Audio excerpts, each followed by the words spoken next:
வழிபாட்டு முறை சரியாக அமையும். இப்படி கூட்டத்தை நான் வணங்காமல் போகிறேன்னு வச்சுக்கோங்களேன், அது என்ன ஆகும், பெரிய பிரச்சனையில் கொண்டு விடும். சைவத்தினுடைய பெருமையே அடியாட்ட தான் இருக்குது. வணங்கலையா, பரமாச்சாரியர் வணங்கலைன்னு சுந்தரர் புறகு தட்டுங்கிறார் விரண்பிண்டர். அவருக்கு காட்சி கொடுத்ததுனால திருவாரூர் புட்டிடங்கொண்டார புறகு தட்டுங்கிறார். புறகு தட்டுன்னா என்ன அர்த்தம்? சைவ விதிக்கு புறம்பாக இருக்கார்.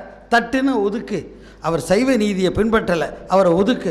ஒதுக்கப்பட வேண்டியவரா சுந்தரர், ஒதுக்கப்பட வேண்டியவரா புட்டிடங்கொண்டார். இதில் கவனிங்க, புட்டிடங்கொண்டார் சைவத்தினுடைய தன்னறில தலைவர். அந்த தலைவரையே அடியாரை வணங்குறனா ஒதுக்கலாங்கிற உரிமையை அடியார் கூட்டத்துக்கு சைவ சமயம் அளித்திருக்கிறது. எத்தனை பெருமை அடியாருக்கு பார்க்கணும், தயவு பண்ணி பார்க்கணும். அதனால தான் சொல்ல, இன்னொரு இடத்துல சொல்லுவார் சேக்கிழார், உலகு விளங்க வரும் திருத்தொண்ட தொகை. உலகு இன்றைக்கி விளங்குதுன்னா திருத்தொண்ட தொகையினால தான். எங்கேயோ யாரோ ஒருத்தர் பாடிக்கிட்டு இருப்பாங்க, நம்ம இங்கே சாப்பிட்டுக்கிட்டு இருப்போம், நம்ம சாப்பிட்ட உணவு ஜீரணமாகும். காரணம் யார் தெரியுமா? நம்ம உடல் உறுப்பு இல்லை, எங்கேயோ யாரோ பாடுற திருத்தொண்ட தொகை. அது எல்லாரும் பாடினா எவ்வளோ பெரிய நன்மை விளையும்.